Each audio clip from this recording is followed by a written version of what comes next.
കേരളത്തിൽ അപ്രതീക്ഷിതമായ അതിശക്തമായ മഴ. തൊടുപുഴ കാഞ്ഞാർ അടൂർ മലയിലും പൂഞ്ഞാർ പയ്യാനത്തടത്തും മണ്ണിടിച്ചിൽ. വാഗമണ്ണിൽ വീട് തകർന്നു. ആകെ 4 മരണം.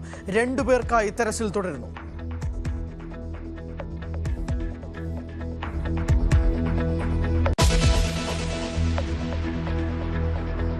സംസ്ഥാനത്തെങ്ങും കനത്ത നാശനഷ്ടങ്ങൾ. കോതമംഗലത്ത് പൂയംകുട്ടി പുഴ കരകവിഞ്ഞു. മണികണ്ഠൻചാല് മുങ്ങി.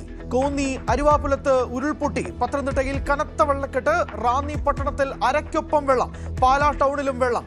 ഈരാറ്റുപേട്ട തൊടുപുഴ റോഡിൽ വെള്ളം കയറി. കൊടുങ്ങൂരിൽ കാർ ഒഴുക്കിൽപ്പെട്ടു.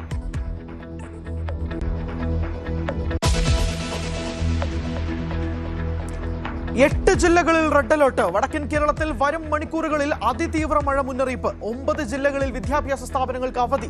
സാഹചര്യം ഗുരുതരം. നേരിടാൻ സജ്ജമെന്ന് ദുരന്ത നിവാരണ അതോറിറ്റി. മലയോര മേഖലയിൽ യാത്രയ്ക്ക് നിയന്ത്രണം. മത്സ്യബന്ധനത്തിന് കടലിൽ പോകാനും നിയന്ത്രണം.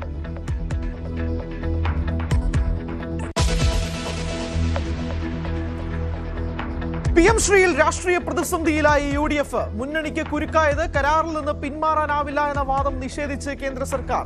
പിന്മാറ്റത്തിനുള്ള സാധ്യത പരിശോധിക്കുമെന്ന് ആവർത്തിച്ച് ലീഗ്. മന്ത്രിസഭാ ഉപസമിതി റിപ്പോർട്ട് വൈകാൻ സാധ്യത.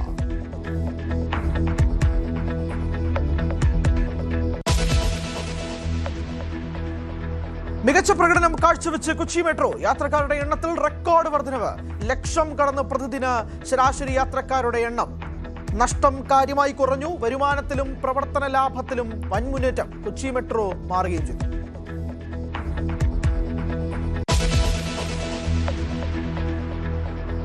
ഊബർ ഡ്രൈവർമാരുടെ സമരം തീർക്കാൻ സർക്കാർ. മറ്റന്നാൾ തിരുവനന്തപുരത്ത് ചർച്ച.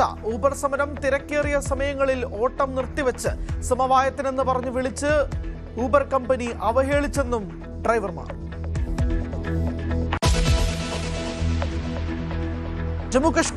ജമ്മുകശ്മീരിലെ കുൽഗാമിൽ ഭീകരാക്രമണം. ഒരാൾ മരിച്ചു.